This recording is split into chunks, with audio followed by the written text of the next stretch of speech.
During This Week with Stupid, we have Walt Disney World reopens in Florida amid COVID-19 surge. Only around a third of Britons are wearing face masks. Hagia Sophia, Turkey turns iconic Istanbul museum into mosque.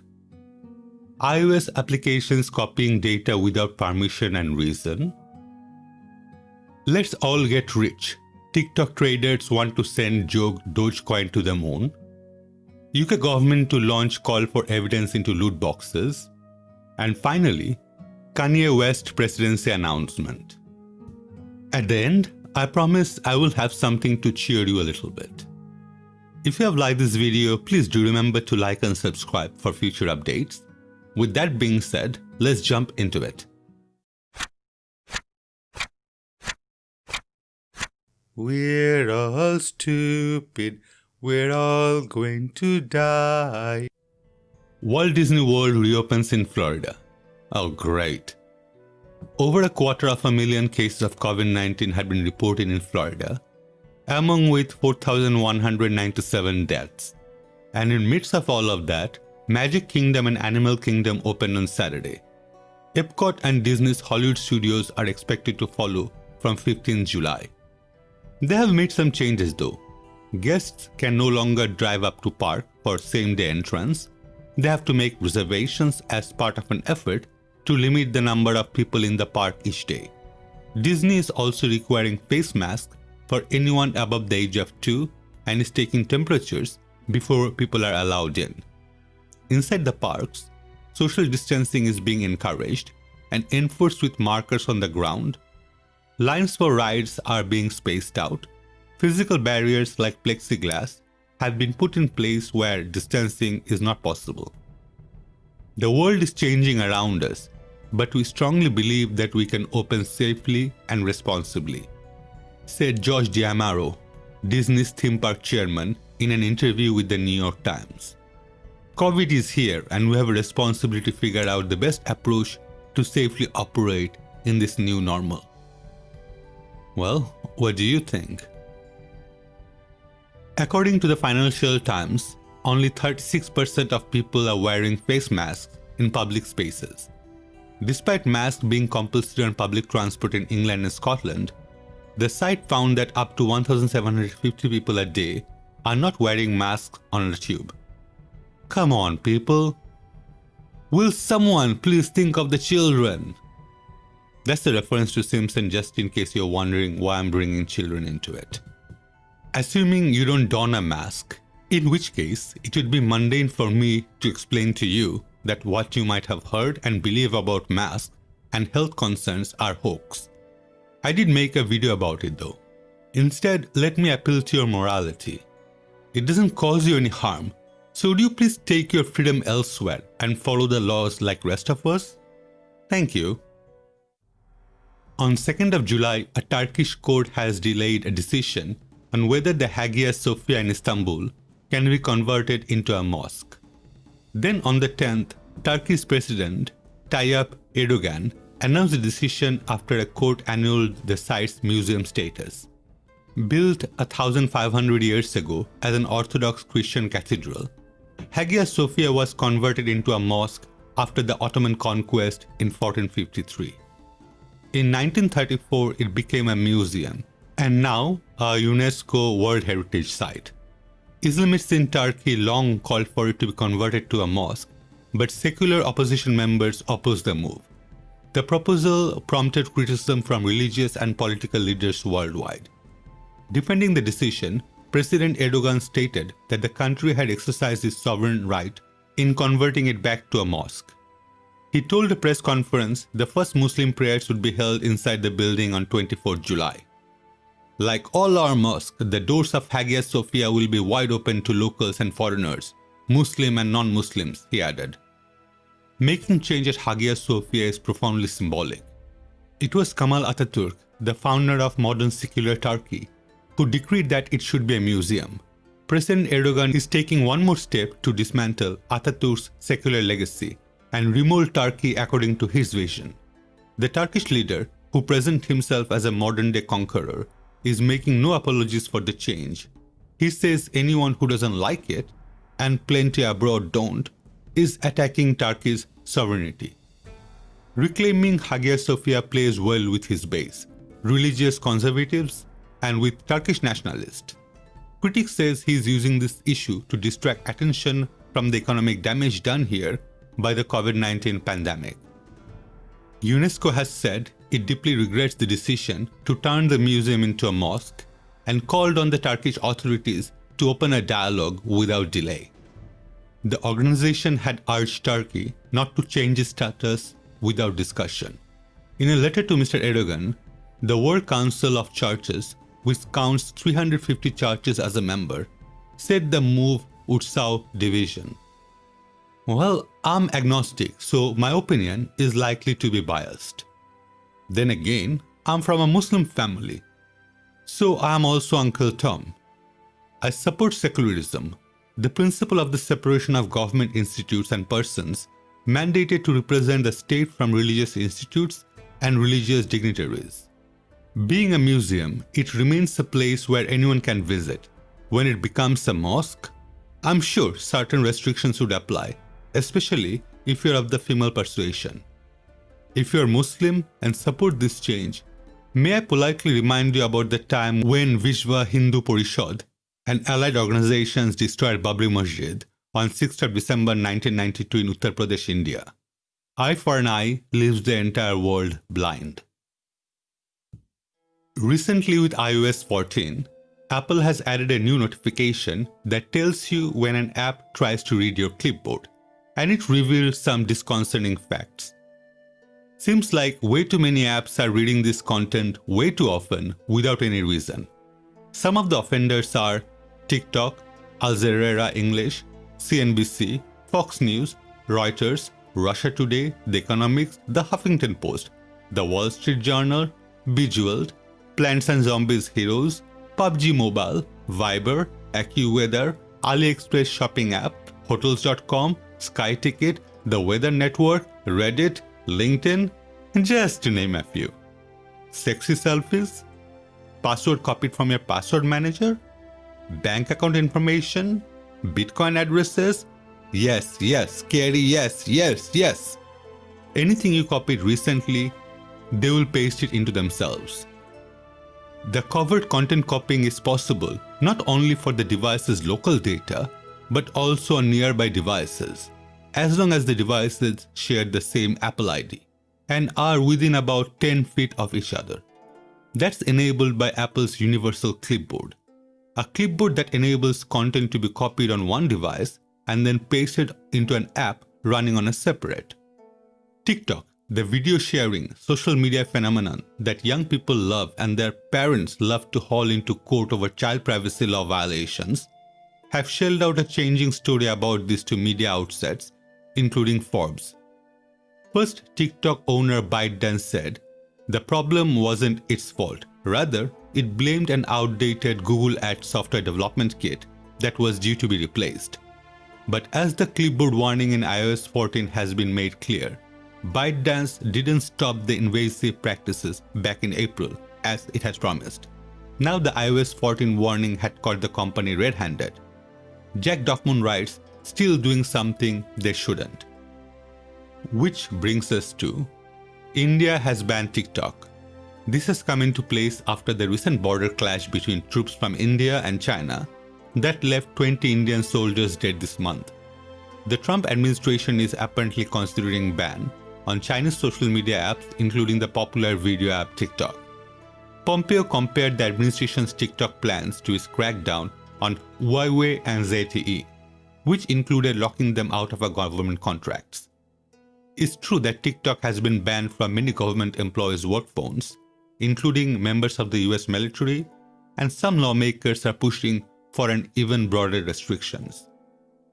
TikTok is a subsidiary of Beijing-based company ByteDance, and critics have raised several issues around both its overall privacy practices and its potential ties to the Chinese government. Leaked moderation guidelines discourage criticism of events like Tiananmen Square protests. Amazon had sent out an email announcing a TikTok ban, which later it retracted, saying it was an error. There is no change to our policies right now with regard to TikTok, Amazon said. With India's ban, TikTok lost 200 million users in 24 hours and expects to lose over $6 billion. Personally, I think India's reasoning is much more understandable compared to US stance.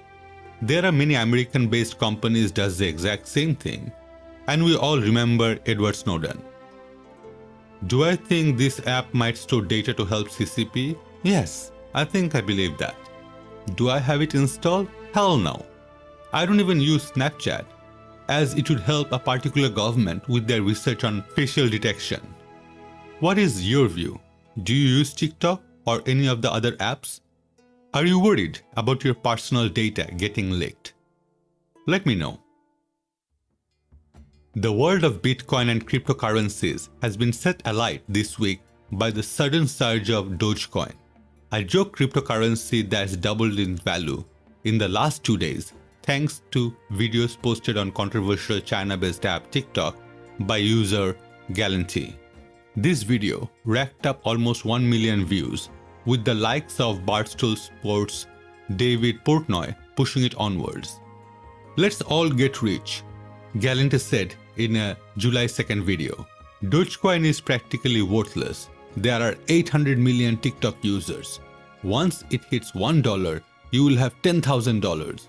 Tell everyone you know.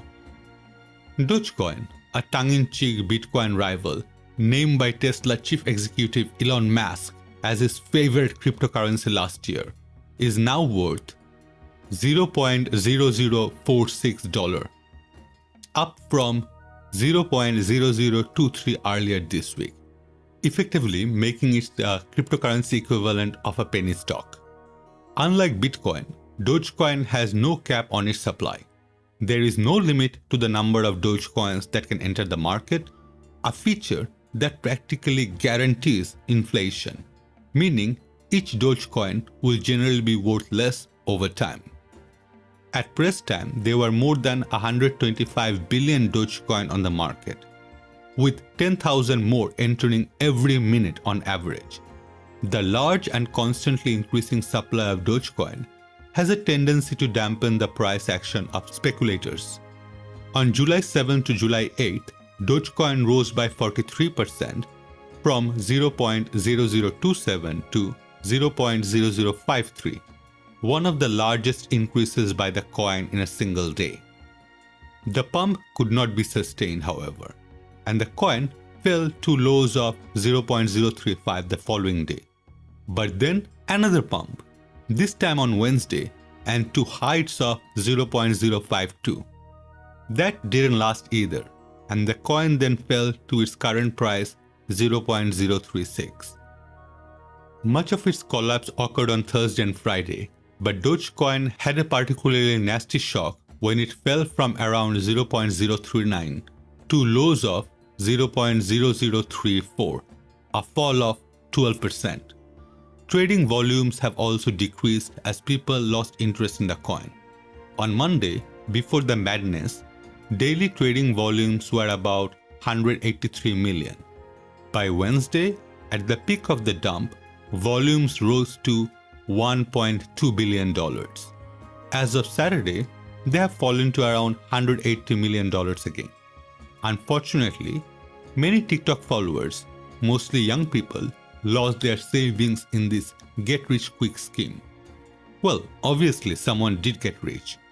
This is the same with Bitcoin or like MLM business. Part of me says, if you're stupid enough to fall for this scam, then you deserve it.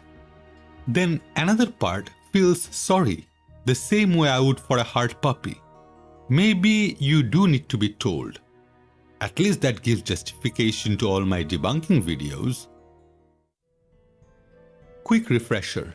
Loot boxes are items within video games that can be purchased or earned where the player does not know what they will get until after the transaction is completed.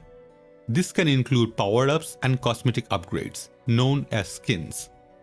Now before you think what is the big deal? Well, many of them are targeted to young players and would be considered as gambling, as they use the same psychological techniques used in casino to give the end user enough dopamine. This is further exacerbated by various social influencers. In UK, the Safer Online Gambling Group said that around half of the 500 children between 11 and 18 surveyed had used a loot box recently, referring to the features in games which player can pay for and which then dispenses random items such as weapons or costumes. According to the non-profit group, children are spending between £500 and £600 per year on in-game content on mobile. The report then claimed that if this number was extrapolated across the number of young people aged under 18 in the UK who are thought to use in-app purchases, total spending would reach £270 million. This was based on speculation from interviews and documentary analysis. Concerns about their use in video games spiked in 2017, particularly around the loot boxes originally planned for use in Star Wars Battlefront 2, which would have hindered progression for players who did not purchase these in-game items. Since then, a DCMC committee has interviewed several representatives of the game industry about the use of these mechanics as part of an investigation into immersive and addictive technologies. In September, the committee published its recommendations, including the assertion that paid loot boxes should be regulated under gambling law. The committee also called for a ban on the sale of games featuring loot boxes to children. These recommendations were backed up by the UK Children's Commissioner, which also called for a ban on the sale of all non-cosmetic items.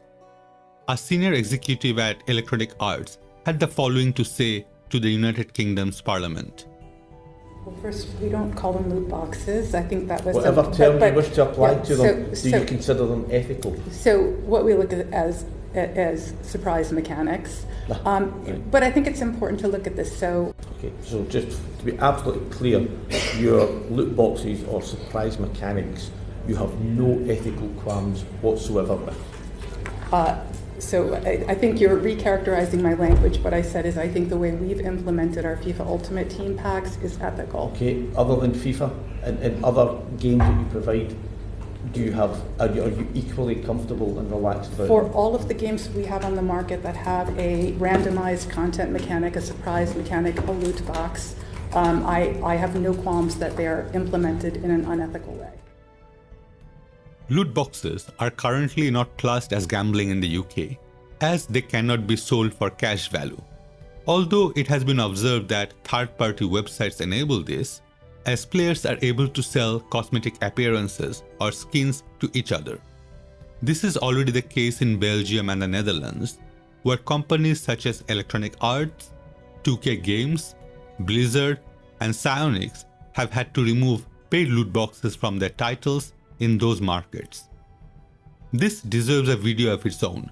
Companies should be held responsible for such predatory practices. We should all keep a close eye on what our little ones are doing and spending money on. If you're not up to speed, singer Kanye West announced that he would be running for president in 2020. At this point, he was already late to make most of the ballots, but in theory, he still can actually run and get in. Kanye then announced a bunch of his policies, starting with he would be running as a member of the birthday party, as every day is like a birthday when they win. He spouted some anti-vaxxing message and insinuated that most of his decisions would be based on the will of God. Finally, when he would get to White House, he would restructure the entire cabinet to function like the fictional place of Wakanda for Marvel's Black Panther movie. Elon Musk at one point supported Kanye's run for president, but then later retracted. Many people started speculating that this whole shenanigan might be a marketing ploy by Kanye to hype up his upcoming album. Well, Kanye is a character that one can make at least 10 arm with stupid video. I would have, except it was known that Kanye is suffering from some kind of mental illness, as he revealed it himself back in 2017. Recently, he also opened up about it in a David Letterman's Netflix show. According to TMZ, Kanye West is in the middle of a bipolar episode, with family being very concerned. He's apparently been off his medication for a while as well. So it's quite possible right now that this is the reason leading this entire situation that we have seen unfold last week. Mental illness is to be taken seriously, and a billionaire can sure afford the treatment cost, even in USA. If Kanye does go through this though, it would have an impact on US presidency coming up in November. In these videos, we have seen charts for coronavirus deaths in UK. Thankfully, the chart now is showing a steady decline. Part of me wants to stop this segment, but the cynical me just insists that I should wait. After all that stupidity, to cheer you up, this week my recommendation is an old comedy sketch, Is This Free? Short comedy film. Like everything else, even this is decisive with a high like to dislike ratio. Apparently it's very British humor. That might be the reason why I like it. It's great, so have a look and let me know how you feel. Well, that's all for this week with Stupid. Please let me know what your thoughts are in the comments below. If you have liked this content and want to show your support, liking the video would be a great start, and maybe subscribe as well, as during this genesis of the channel, it is really vital, so please. If you disliked it, thumbs down, and please let me know why. And please subscribe as well, it will give you notification new videos that you can disagree on. You will find similar contents in my other videos. Stay safe, signing off.